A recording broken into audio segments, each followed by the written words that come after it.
वनवास में पांडव जब काम्यक वन में थे, तब श्री कृष्ण चंद्र सात्यकी आदि के साथ उनसे मिलने गए थे। उस समय उनके साथ सत्यभामा जी भी थी।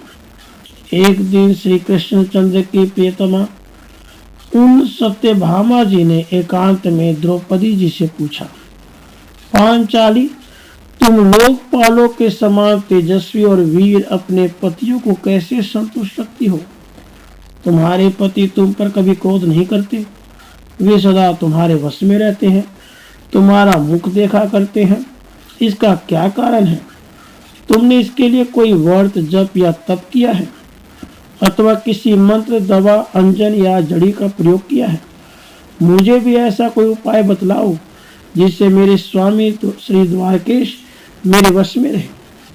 द्रौपदी जी ने कहा, सत्यभामा जी, तुम मुझसे यह दुष्ट स्त्रियों की सी बातें कैसे पूछती हो? तुम्हारे लिए ऐसा प्रश्न करना उचित नहीं।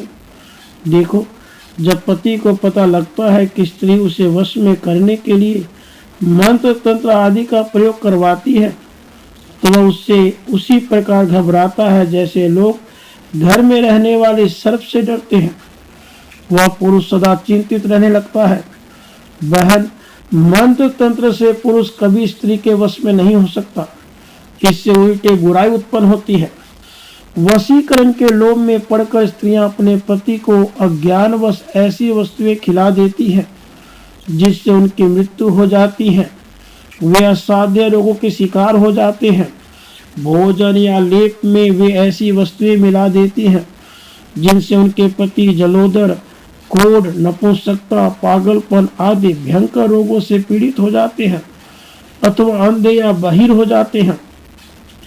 धूर्त लोग ऐसे स्त्रियों को ठगकर उनका धन ले लेते हैं, उन्हें आचरण भ्रष्ट कर देते हैं, उनके द्वारा उनके पति को विषैली वस्तुएं दिलवा देते हैं। स्त्री को पति का अनिष्ट या अप्रिय कभी नहीं करना चाहिए।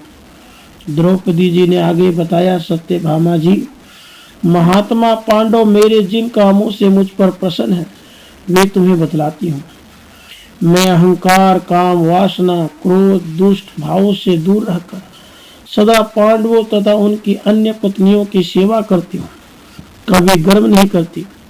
मेरे पति जो चाहते हैं वैसा ही कार्य करती हूँ, उन पर कभी संदेह नहीं करती, न उनसे कभी कठोर वचन ही कहती हूँ, कभी बुरे स्थान पर या बुरी संगति में नहीं बैठती।